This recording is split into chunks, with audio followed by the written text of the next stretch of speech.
Hello বন্ধুরা, শিক্ষা and টিউটোরিয়ালের পক্ষ থেকে তোমাদের সবাইকে স্বাগত জানাই। আজকে আমি আলোচনা করব উচ্চ মাধ্যমিক 2024-25 শিক্ষাবর্ষে এবিটিএ টেস্ট পেপারের সেট নম্বর 5-এর বাংলা বিষয়ের প্রশ্নোত্তর নিয়ে।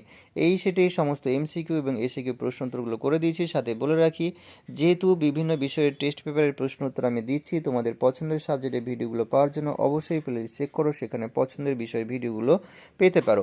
আমরা দেখে নেব একের দাগের এমসিকিউ প্রশ্ন। একের দাগের একের প্রশ্ন, আনমনে অর্ধভাষণে যেন আর্তনাদ করে উঠল মৃত্যুঞ্জয়। উত্তর হবে অনাহারে প্রথম মৃত্যু দেখে। পরের প্রশ্ন, একই সঙ্গে ওপর থেকে নার্স নেমে এসে বলে। উত্তর হবে ডাক্তারকে কল দিতে। পরের প্রশ্ন, থুরথুরে কুঁজো ভিখিরি বুড়ির হাতে ছিল বেটে লাঠি।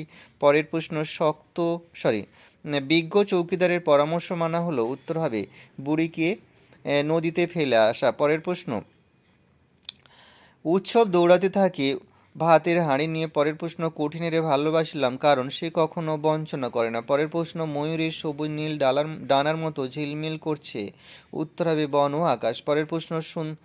পরের প্রশ্ন, এখানে অসহ্য নিবিড় অন্ধকারে। উত্তর হবে এখানে বলতে মহুয়ার দেশ। পরের প্রশ্ন, তাই বললেই গাছ তুলে আনো, বাগানে বসাও। পরের প্রশ্ন, বৌদির কথা শুনে সে স্পষ্টত হতাশ।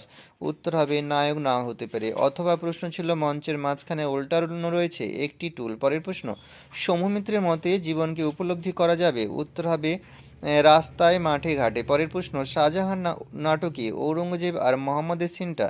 শাহজাহান নাটকের রচয়িতা। উত্তর হবে ডি.এল. রায়। পরের প্রশ্ন, যখন সমুদ্র তাকে খেলো। উত্তর হবে আটলান্টিসকে। পরের প্রশ্ন, দেখি ওর বুকের উপর দিয়ে চাকা। উত্তর হবে মায়ের বান্ধবীর স্বামীর।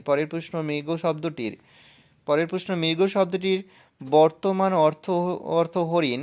শব্দার্থ পরিবর্তনে কোন ধারার অন্তর্গত। উত্তর হবে শব্দার্থের সংকুচন। পরের প্রশ্ন, তিসরা শব্দের ব্যুৎপত্তিগত অর্থ হলো। উত্তর হবে রত্নাগার। প্রথম বাঙালি সাঁতারু যিনি বিখ্যাত হয়েছিলেন। উত্তর হবে আরতি সাহা। পরের প্রশ্ন, সহজপাঠ এর ছবিগুলি এঁকেছেন। উত্তর হবে নন্দলাল বসু। পরের প্রশ্ন, ভারতে দেখানো প্রথম সবাক চলচ্চিত্র ছিল। উত্তর হবে আলম আরা। পরের প্রশ্ন, a horse a horse my kingdom for a horse. উত্তর হবে রিচার্ড দ্য থার্ড। পরের প্রশ্ন, লাভ সিনে কোন বাদ্যযন্ত্রের ব্যবহার হয়েছিল। উত্তর হবে হারমোনিয়াম।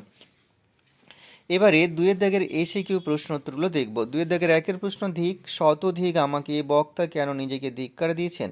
মানিক বন্দ্যোপাধ্যায় কে বাঁচায় কে বাঁচে গল্পে প্রশ্নধৃত অংশে মৃত্যুঞ্জয় নিজেকে ধিক্কার দিয়েছিল কারণ তার মনে হয়েছিল দেশের লোকের অনাহারজনিত মৃত্যুর কথা জেনে শুনেও সে চারবেলা খেয়ে পরে আত্মসুখী অলস জীবনযাপন করছে। পরের প্রশ্ন, একদা সে ছিল পেশাদার লাঠিয়াল কার কথা বলা হয়েছে। সৈয়দ মুস্তাফা সিরাজ রচিত ভারতবর্ষ গল্পে প্রশ্নধৃত অংশে পেশাদার লাঠিয়াল বলতে ধর্মপ্রাণ মুসলমান করিম ফরাজের কথা বলা হয়েছে। পরের প্রশ্ন, অমর নায়কের কথা শুনে তাড়াতাড়ি একটু এগিয়ে কি করেন। উত্তর হবে সমুদ্র রচিত বিবাহ নাটকের অমর নায়কের কথা শুনে তাড়াতাড়ি একটু এগিয়ে পকেট থেকে রুমাল বার করে মুখ মুছে একদিকে কায়দা করে তাকিয়ে একটা পা নাড়তে থাকেন। পরের প্রশ্ন, তখন মনে মনে কত আশা কত প্ল্যান কে কিসের আশা ও প্ল্যান করেছিলেন। উত্তর হবে অজিতেশ বন্দ্যোপাধ্যায় রচিত নানান রঙের দিন নাটকে তরুণ রজনীকান্ত চট্টোপাধ্যায় অভিনয় জীবনে একটি মেয়ের প্রেমে পড়েছিলেন।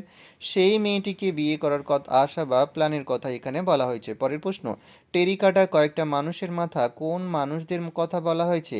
কবি জীবনানন্দ দাশের শিকার কবিতায় প্রশ্নধৃত অংশে আপাত সভ্য নাগরিক জীবনে অভ্যস্ত সেই সব শহরের শিকারী মানুষদের কথা বলা হয়েছে যারা প্রকৃতির স্বাভাবিকতা প্রতিনিয়ত হত্যা করে চলেছে। পরের প্রশ্ন, শীতের দুঃস্বপ্নের মতো কবি কি শীতের দুঃস্বপ্নের সঙ্গে কিসের তুলনা করেছেন। উত্তর হবে কবি সমর সেন রচিত মহুয়ার দেশ কবিতায় কবি শীতের দুঃস্বপ্নের সঙ্গে ধোঁয়ার বঙ্কিম নিঃশ্বাসের তুলনা করেছেন। পরের প্রশ্ন, আমি কি তাকাবো আকাশের দিকে কি প্রসঙ্গে কবি কথা বলেছেন। উত্তর হবে মৃদুল দাশগুপ্তের কর্ণলতা জননের পাশে কবিতায় নিখোঁজ মেয়েটির ছিন্ন ভিন্ন শরীর জঙ্গলে পেয়ে আকাশের দিকে বিধির বিচার চেয়ে তাকানো উচিত কিনা সে বিষয়ে সংশয় প্রকাশ করতেই কবি আলোচ্য প্রশ্নটি করেছেন। পরের প্রশ্ন, আমার দরকার শুধু গাছ দেখা, কবির গাছ দেখা দরকার কেন। উত্তর হবে কবি শক্তি চট্টোপাধ্যায় রচিত আমি দেখি কবিতায় কবির শরীরের জন্য কেবলই গাছ দেখা দরকার। পরের প্রশ্ন, বক্স অফিস বলেও তো একটা কথা আছে, বক্তা কখন কথাটি বলেছিলেন। উত্তর হবে সৌম্যমিত্র রচিত বিভাব নাটকে মালতীলতা দোলে রবীন্দ্রসঙ্গীতটি ফিল্মি কায়দায় গাওয়া নিয়ে সৌম্যমিত্র আপত্তি করলে নেপথ্যে হারমোনিয়াম বাদক কথাটি বলেছিলেন। পরের প্রশ্ন, তাতে বয়সটা ঠিক বোঝা যায় না, কি সে বয়সের বোঝা যায় না। অজিতেশ বন্দ্যোপাধ্যায় রচিত নানান রঙের দিন নাটকে লম্বা লম্বা চুলে প্রতিদিন হাফ শেষে কলম লাগিয়ে প্রবীণ অভিনেতা রজনীকান্ত চট্টোপাধ্যায় যেরকম ইয়ার্কি করেন, তাতে তার বয়সটা সঠিক বোঝা যায় না। পরের প্রশ্ন, সেই সন্ধ্যায় কোথায় গেল রাজমিস্ত্রিরা, কোন সন্ধ্যার কথা বলা হয়েছে?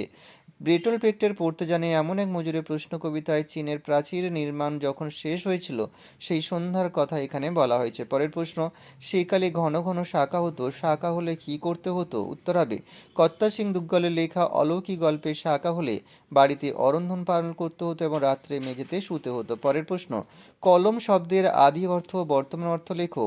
উত্তর হবে, কলম শব্দের আদি অর্থ হলো স্বর বা খাগ এবং বর্তমান অর্থ হলো লেখনী। পরের প্রশ্ন, ফলিত ভাষাবিজ্ঞান কাকে বলে? যে ভাষাবিজ্ঞানের ভাষার সঙ্গে সমাজের ও অন্যান্য বিদ্যাচর্চার সম্পর্ক বিচার বিশ্লেষণ করা এবং সেই সব ক্ষেত্রে ভাষার অবদান বা প্রয়োগ পর্যালোচনা করা হয়, তাকে বলা হয় ফলিত ভাষাবিজ্ঞান। পরের প্রশ্ন, সমার্থকতা বলতে কি বোঝায়?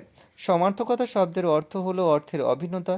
দুই বা ততোধিক শব্দের মধ্যে অর্থগত সাদৃশ্য থাকলে তাকে বলা হয় সমার্থকতা। এখানেই শেষ করলাম। সবাই সুস্থ থেকো, পরের ভিডিওতে দেখা হবে।